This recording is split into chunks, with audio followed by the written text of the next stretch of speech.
Ready to turn your fabric scraps into cozy, lovable, quirky quilts you'll actually use? Hi everyone, welcome back. Or if you're new here, welcome to my channel. Today I'm excited to share with you a brand new quilting adventure that I've been working on. It's my scrap fabric quirky quilt block, and we're going to turn those quilt blocks into what I'm calling JunkGal's quirky quilts. I know you'll want to make lots of these. What exactly does quirky mean?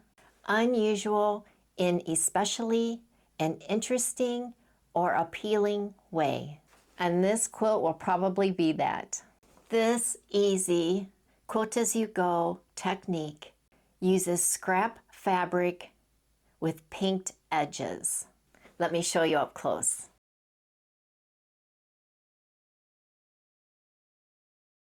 I've been working on this technique for about a week now, and I think I have it down. It has a very simple assembly method that makes quilting fast, fun, and fuss-free. Let's say that 3 times. But it's going to be so much fun, and I'll be sharing my tips along the way, different settings that I have found that will work with this technique. This is my sample piece, and as you can tell, I did a lot of testing. It's perfect if you love quilts that are comfy, cozy, and full of perfectly imperfect charm. Let's get started. Here's why you're going to love this quilt. These quilt blocks go together quickly, and they don't have any complicated rules or precise piecing. All visible edges are pinked.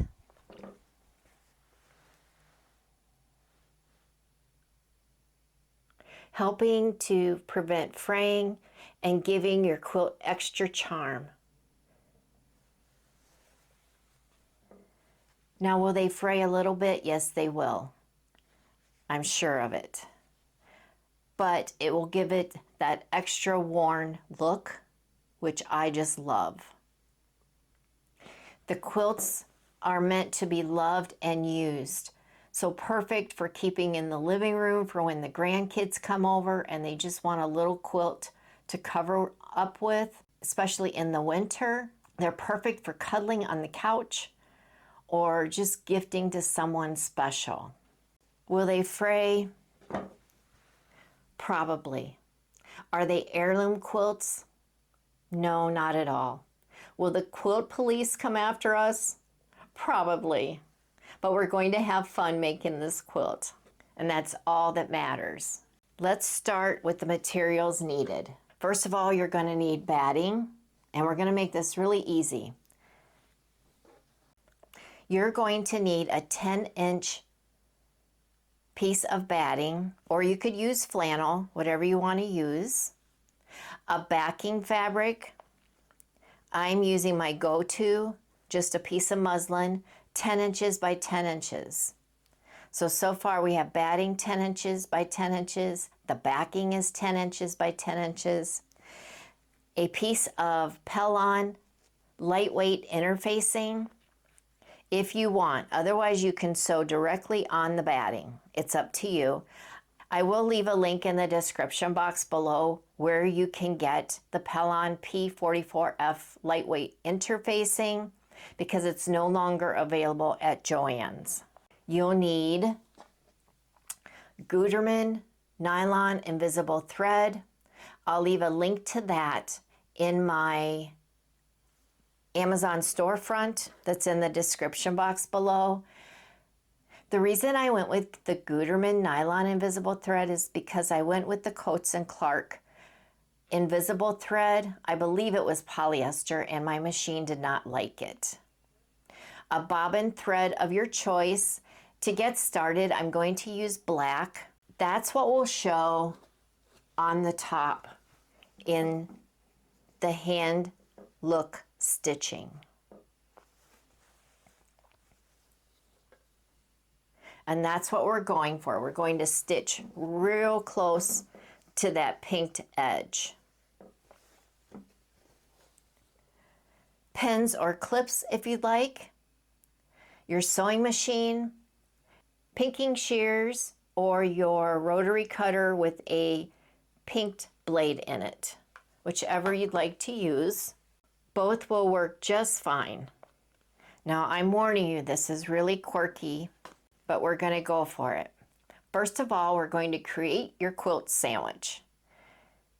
First, we need our backing fabric right side down.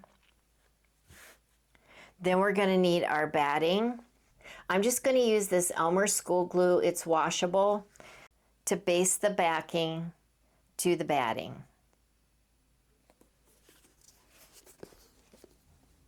And I'll give that a quick press once I'm happy with the placement. Just line that up.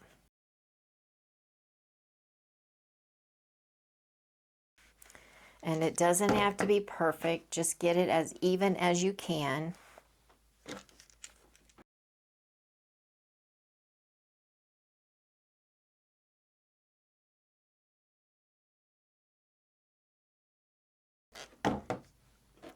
I think that is good.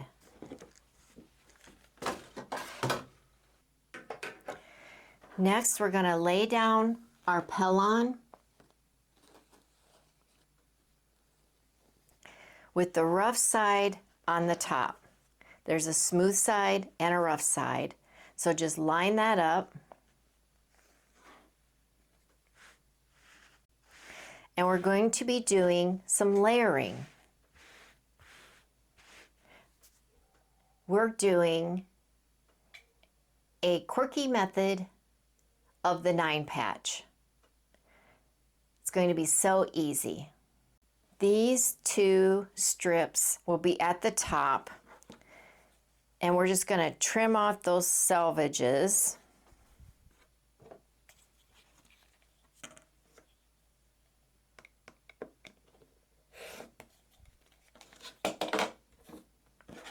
And we're going to pink the edge of these strips.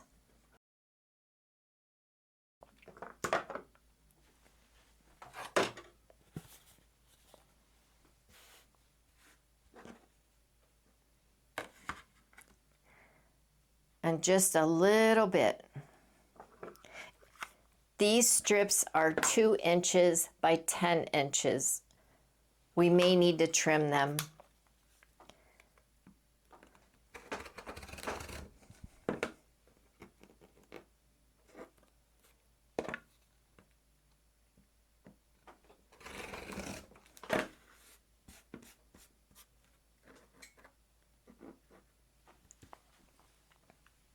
All right, that one is done.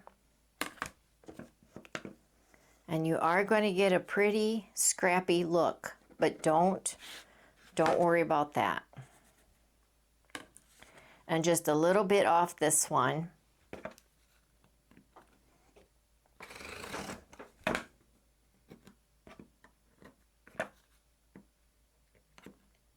This is a brand new blade in my rotary cutter for pinking, and sometimes it just doesn't want to cut.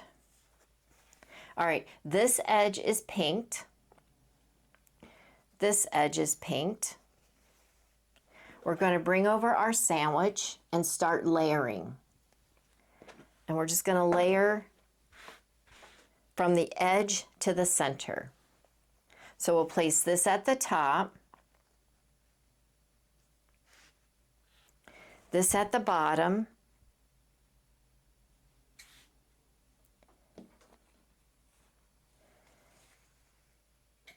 these will go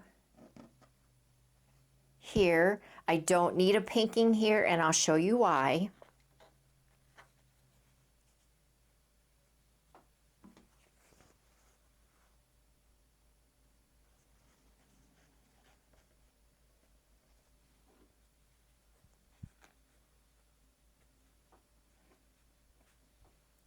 And we'll just make sure that our Pellon is even with our quilt sandwich. and it is. And our traditional quilt that we are making quirky today is the 9 patch. So you're going to need 9 2.5-inch squares from your scrap pile. And you'll start in the center. So we know we need a pinked edge on this side. And I think I will use my pinking scissors. Do this side.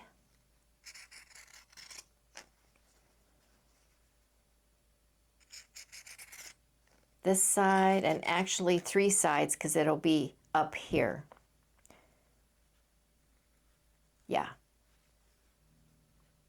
Whatever's going to be visible, you want pinked.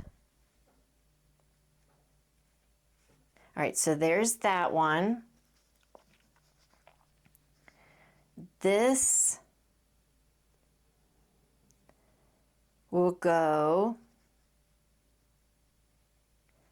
on top, so we need to pink around 3 edges for that one.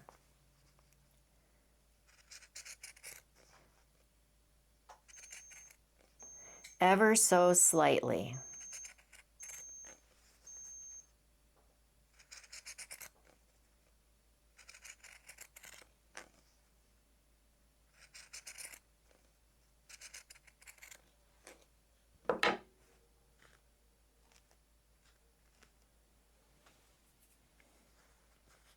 And the reason I didn't do this one is because we'll be layering more on there.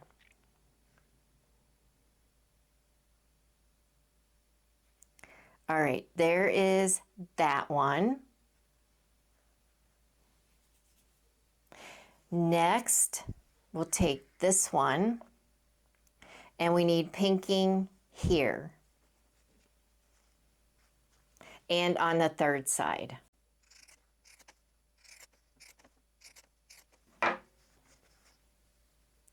So we'll lay that there. Even this out a little bit.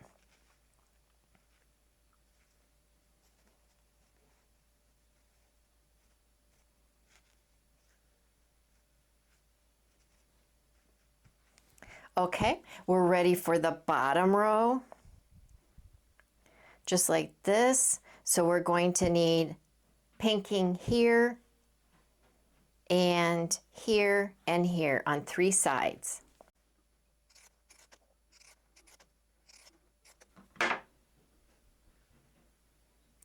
And we'll lay that on there. Then we need another square for over here. 3 sides. Now, if you wanted to prepare for this, you could just pink all of the edges, and that would be fine too. Then this one will lay here.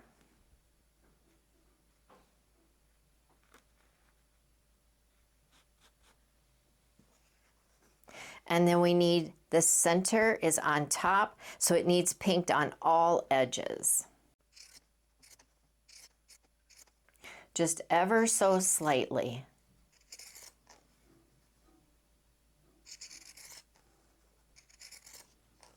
And you're learning this with me. I've been working on this, but... All right, so we have pinking on... Did I do the 4th side? Yes, I did. All right, now we're ready to work on the center. And actually, I want... Yeah, I didn't have to do those 2 sides, but that's okay.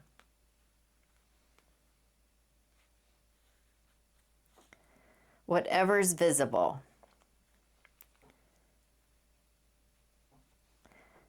Because we tucked in these center ones underneath the outer ones. Okay, this one was part of a charm pack, I think, and so it has pinking. And this one will go, put this over here, I think, or like this, because it will be on top. So I need a little more pinking on this side.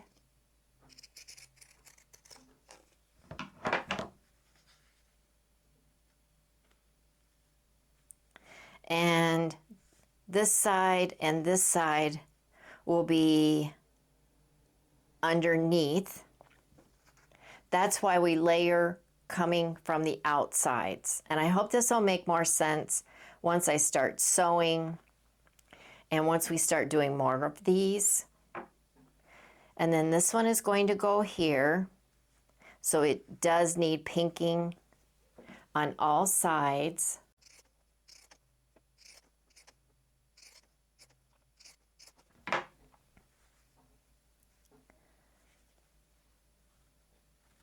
And if you need to, scrunch it together.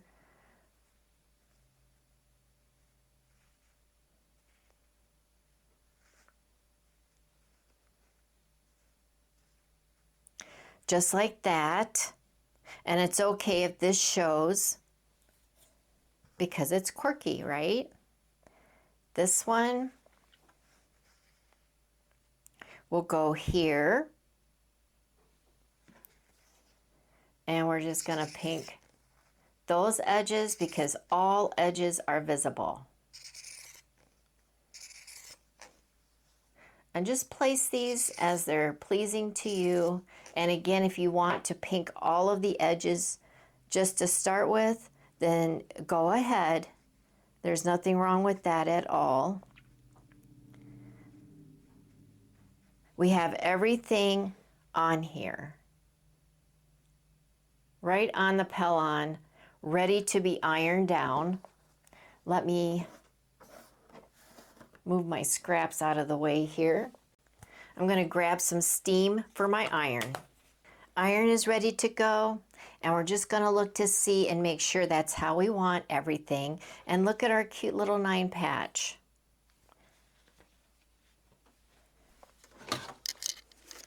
All right, I think the steam is ready to go.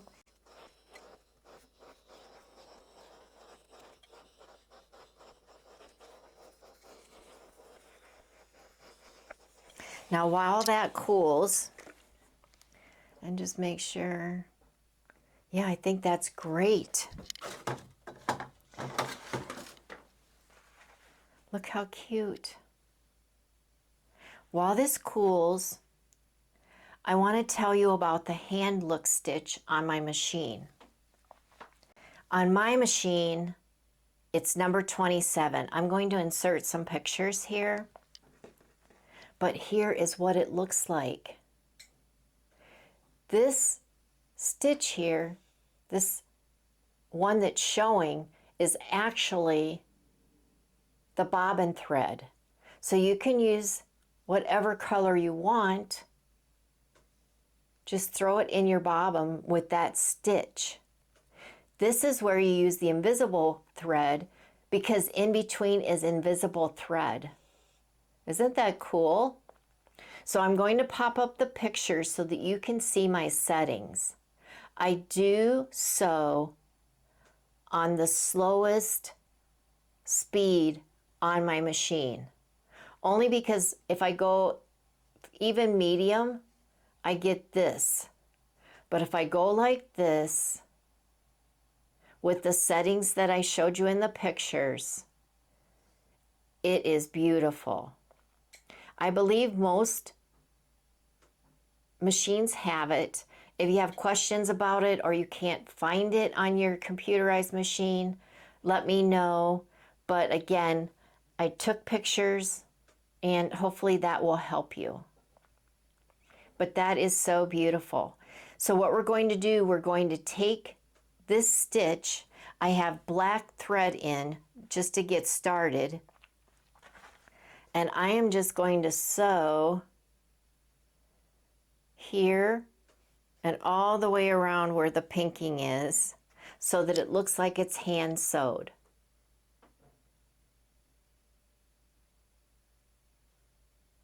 Let me do that and I'll be right back. Okay guys, I'm going to try to show you the hand-look stitch that I was telling you about while I'm sewing. I'm doing this on my phone, so it might be a little shaky, but I wanted you to see the process. And I am going slow, but you can see how beautiful that stitch is. Look at that. It does look hand stitched.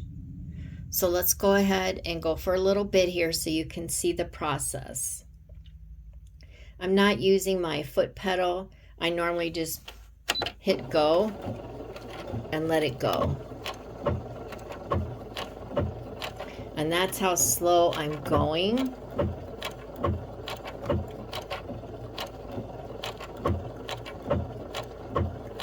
But you can see that stitching. And that's why I said you could use different colors for this. And I'm just going wherever it's pinked or anywhere I want that hand stitch look.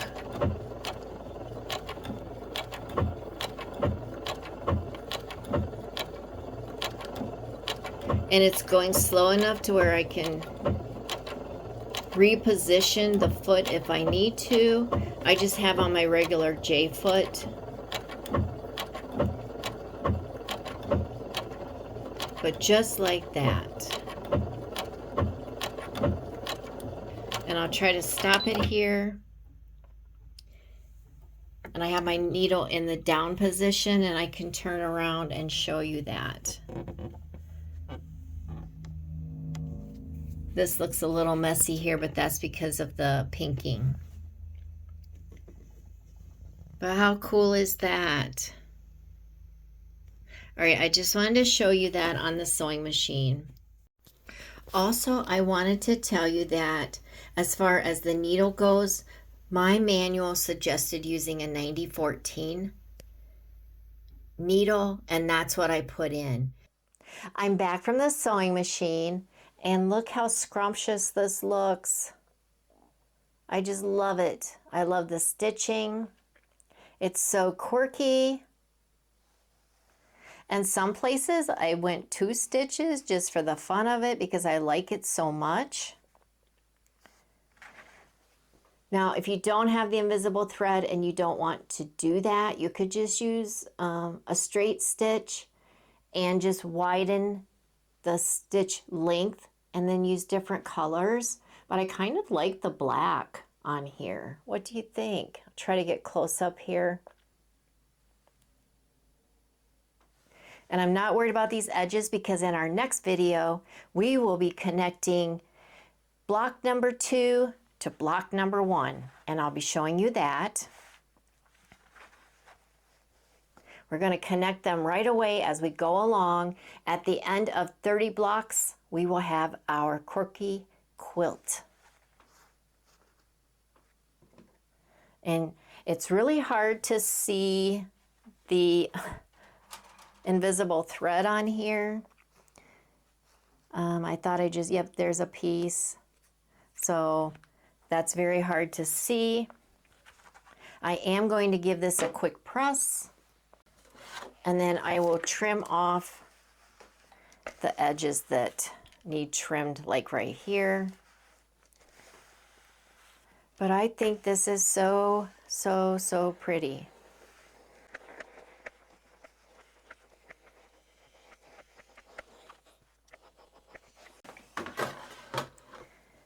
And then I do have some strings on the back. Here's what the back looks like. And that's definitely quirky.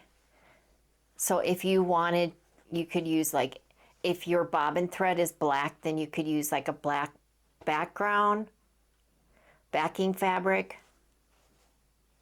but make it your own. Our quilt will be 5 to a row, 6 down. So we're going to do 30 blocks. At the end of 30 days, when we finish our quirky quilt, all that's left to do is to enjoy your new cozy scrap fabric quirky quilt. And I would love to hear from you. Please leave a comment below with suggestions for traditional quilt blocks you'd like to see me transform into a quirky scrap fabric quilt block. and I am up for challenges. So just let me know.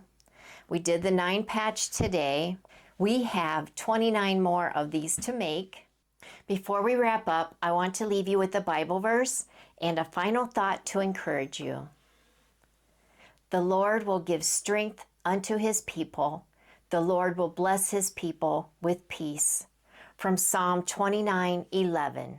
Just like each quilt block is unique, yet beautifully fits together, remember that you are wonderfully created and purposely placed exactly where you are meant to be. Trust God's timing and enjoy the beauty in each moment. Thank you so much for watching, sharing, and commenting. It truly means the world to me. And until the next video, God bless you.